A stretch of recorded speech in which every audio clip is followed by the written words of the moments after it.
कोविड-19 एक लिहाज से सबके साथ यकसा सलूक नहीं कर रहा। कई लोग कह रहे हैं कि ये अमीरों के ख़िलाफ़ ज़्यादा सख्त सलूक कर रहा है। कुछ लोगों का ख्याल ये है कि गरीबों के लिए इसने बड़ी मुश्किलात खड़ी कर दी हैं। बिज़नेस सेक्टर्स में भी इवनली इसने इम्पैक्ट नहीं किया है। कुछ बिजनेसेस को बहुत बड़ा नुकसान का सामना है, क्लोजर्स का सामना है। कुछ के लिए लूक वार्म, बेरेबल, मॉडरेट इम्पैक्ट होगा और कुछ बिजनेसेस के लिए ये लो काइंड ऑफ इम्पैक्ट होगा या फिर उनको फ़ायदा ही हो जाएगा। तो हम डिफरेंट सेक्टर्स को इसमें देखते हैं कि कौन कौन से फ़ायदा में जाएंगे और कौन से सीरियस नुकसान में जाएंगे और कौन से मॉडरेट नुकसान में रहेंगे। जो बिज़नेस वर्स्ट हिट हुए हैं उनमें वैल्यू एडेड गारमेंट्स हैं, अपैरल जो एक्सपोर्ट मेनली होता है, उसको बहुत बड़ा नुकसान पहुंचा है। इवन लोकल मार्केट में भी जो वैल्यू एडेड गारमेंट्स थे, लॉन और दूसरी तीसरी चीज़ें, उनमें भी लग रहा है कि स्टोर चूँकि बंद है, ऑनलाइन पे ही सिर्फ सेल हो रही है, तो शायद उतनी उनकी भी सेल नहीं होगी। तो ये सेक्टर्स हमारे यहाँ सबसे वर्स्ट हिट होगा। वैल्यू एडेड टेक्सटाइल्स का, नई गाड़ियाँ, व्हीकल्स सारी तरह की, ये इनकी मैन्युफैक्चरिंग मुतासर होगी। होम अप्लाइंसेस की मैन्युफैक्चरिंग बंद पड़ी है जिस दिन से लॉकडाउन अनाउंस हुआ था, और उनकी पहले वाली इन्वेंट्री लग रहा है कि उनको काफ़ी चैलेंजेस दरपेश होंगे इस साल उसको कंज्यूम करने के लिए। उस साइड पे इस वक्त तो सेल्स कोई ख़ास नहीं हो रही हैं। अब जब ये लॉकडाउन ख़त्म होंगे तो फिर वो सेल्स करना शुरू करेंगे और तब तक अगर रेलेवेंट वेदर कितना अवेलेबल होगा उतनी ही सेल्स होंगी। होटल्स, टूरिज़्म वर्स्ट हिट है। एयरलाइंस सबसे ज़्यादा बुरे तरीके से मुतासर हुई हैं पूरी दुनिया में, और पाकिस्तान में भी कोई उससे डिफरेंट नहीं है। इंटरनेशनल तो जो रियल ब्रेड विनर होता है एयरलाइंस के लिए, ख़ास तौर पे हज उम्रा और मिडल ईस्ट की फ़्लाइट्स जिनमें पैसे बनते हैं, वो सारी बंद है। तो लोकल फ़्लाइट्स तो वैसे ही उसमें अव्वल तो प्रॉफिट होता नहीं है, ब्रेक इवन या अंडर ब्रेक इवन चलते हैं और इंटरनेशनल राउट से उसको सब्सिडाइज़ किया जाता है। तो एयरलाइंस वर्स्ट हिट हुई हैं। शॉपिंग मॉल्स बंद पड़ी हैं और लग ये रहा है कि जब बाकी चीज़ें आहिस्ता आहिस्ता खुल भी जाएंगी तो शॉपिंग मॉल्स में लोग जाते हुए घबराएंगे। वहाँ पे बहुत बड़े मजमे में चांसेस ये हैं कि कोई वायरस साथ लेके आया हो और बाकी लोग उसको कांटेक्ट कर लें, तो इस वजह से शॉपिंग मॉल्स में प्रॉब्लम रहेगी। स्पोर्ट्स इवेंट्स बंद हैं, कम्प्लीटली बंद हैं, कोई नहीं हो रहा। पाकिस्तान की अपनी सुपर लीग दरमियान में बंद कर दी गई थी, फाइनल और सेमीफाइनल्स उसके हो ही नहीं पाए थे। इस तरीके से ग्लोबल शिपिंग, क्योंकि सामान बन ही नहीं रहा, सामान डिस्पैच नहीं हो रहा, तो ग्लोबल शिपिंग इस वक्त सीरियसली नेगेटिव उसके ऊपर है। तो ये वो पाकिस्तान के डिफरेंट एरियाज़ हैं जो वर्स्ट हिट हुए हैं और जिनको रिकवर करते हुए काफ़ी अरसा लगेगा। कुछ सेक्टर्स हैं जो रिलेटिवली मॉडरेटली हिट हुए हैं, उनमें FMCG, manufacturing, beverages, chemicals, home textiles, bed linen और पर्दे और तौलिए और इस तरह की चीज़ें तो बनी रही हैं और इनकी डिमांड वापस भी जल्दी आ जाएगी। ख़ास तौर पे होटल इंडस्ट्री जब अपने सारे ही पुराने वाले बेड लिनन को और बाकी चीज़ों को डिस्कार्ड करके नहीं लेके आ रही होगी तो उनको ऑर्डर्स प्लेस करने होंगे। और पाकिस्तान चूँकि होम टेक्सटाइल में काफ़ी सिग्निफिकेंटली कंट्रीब्यूट करता है, तो हमारी ये वाली टेक्सटाइल सेक्टर लग रहा है कि जल्दी रिकवर कर लेगी। फूड एंड रिटेल सेक्टर, कईयों ने तो है पॉजिटिव इसमें इन दिनों में बिजनेस किया है, लेकिन लार्ज से स्केल मैन्युफैक्चरिंग वाले पार्ट में क्लोजर्स और उन वजह से किसी हद तक कमी आई है और ये मॉडरेटली हिट होंगे। प्रोटीन एंड एग्रीकल्चर सेक्टर बहुत कम हिट हुआ है।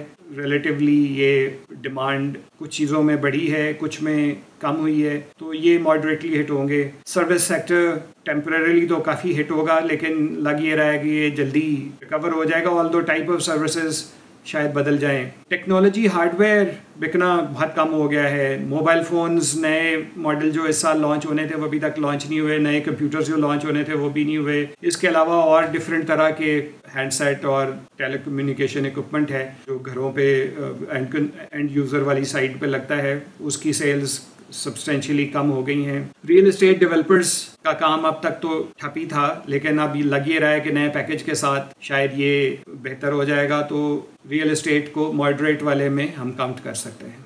फिर कुछ सेक्टर हैं जिन पे या तो कोई नेगेटिव इम्पैक्ट हुआ ही नहीं है, उल्टा उनको पॉजिटिव इम्पैक्ट मिल गया है, या बहुत ही नॉमिनल मॉडरेट किस्म का या बहुत ही लो उन पे इम्पैक्ट हुआ है। तो इनमें जो क्लियर विनर है वो ई कॉमर्स ऑनलाइन शॉपिंग है, जिनमें ऑर्डर्स पूरे करने के लिए लोगों को पहले से डबल टाइम आप चाहिए। अगर 24 घंटे में कोई पहले सर्विस प्रोवाइड कर रहा था लोकल ई कॉमर्स वाला, तो आप कह रहा है कि 48 घंटे में करूँगा, और जो नेशन वाइड वाले हैं वो अगर 4 दिनों में करते थे तो आप वो कह रहे हैं 10 दिन लगेंगे। तो ये सेक्टर में सब्सटेंशियल बेहतरी आई है। हेल्थ केयर में डेफिनेटली जो कोरोना की वजह से और बाकी चीज़ों में हॉस्पिटल्स में जो प्राइवेट हॉस्पिटल्स हैं, जो हेल्थ केयर का बाकी सिस्टम है, डॉक्टर्स की तनख्वाहें भी सरकारी सेक्टर में भी कुछ उन्होंने इंसेंटिव का ऐलान किया है। ऑल्दो हमारे ये भाई बड़ी सीरियस इम्प्लिकेशंस को बेयर कर रहे हैं और फ्रंट लाइन सोल्जर के तौर पे काम कर रहे हैं, तो वो वाली साइड अपने आप को बहुत बड़ा एक्सपोजर और हमारी खिदमत कर रहे हैं, जिसके लिए पूरी कौम उनको सलूट पेश करती है।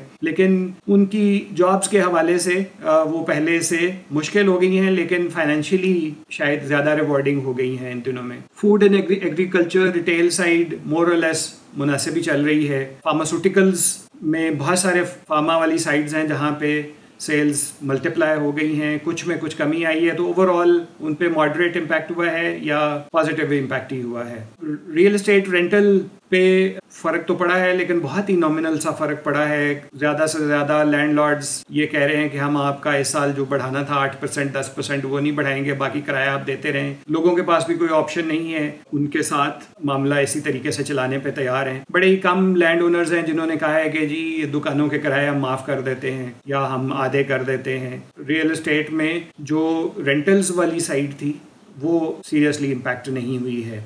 पैकेजिंग इंडस्ट्री कम इम्पैक्ट हुई है वन वे और दी अदर। अगर एक साइड पे उनकी पैकेजिंग यूज़ होना कम हो गई है तो दूसरी तरह की चीज़ों के लिए उनकी पैकेजिंग की डिमांड बढ़ गई है, तो नेट इम्पैक्ट काफ़ी माइल्ड किस्म का, बहुत ही लो इम्पैक्ट आप कह सकते हुआ है। लोग घरों में बैठे हैं, इंटरनेट और टेलीकॉम सर्विसेज को टका के इस्तेमाल कर रहे हैं, तो टेलीकॉम कंपनियों के बड़े अरसे बाद वारे न्यारे इन दिनों हुए हुए हैं। जिस तरह की भी वो अच्छी या बुरी सर्विस प्रोवाइड कर रहे हैं, लोग उसको पूरी तरह से यूज़ कर रहे हैं। वेस्ट मैनेजमेंट एक और एरिया है जिसकी इन दिनों में ज़रूरत बढ़ गई है, उनके ऊपर बहुत कम इम्पैक्ट आया है। कोरोना इम्पैक्ट के ऊपर लोकली और इंटरनेशनली बहुत सारी रिसर्च हो रही है, बड़ी डिस्कशंस हो रही हैं। बहुत सारे लोगों का ख्याल ये है कि ये यू कर्व वाली रिकवरी होगी और यू का जो बॉटम वाला हिस्सा है वो 3 से 6 महीने या इससे भी ज़्यादा हो सकता है। मुख्तलिफ राय हैं, बट बज़ाहिर लग रहा है कि यू कर्व वालों की राय ठीक है।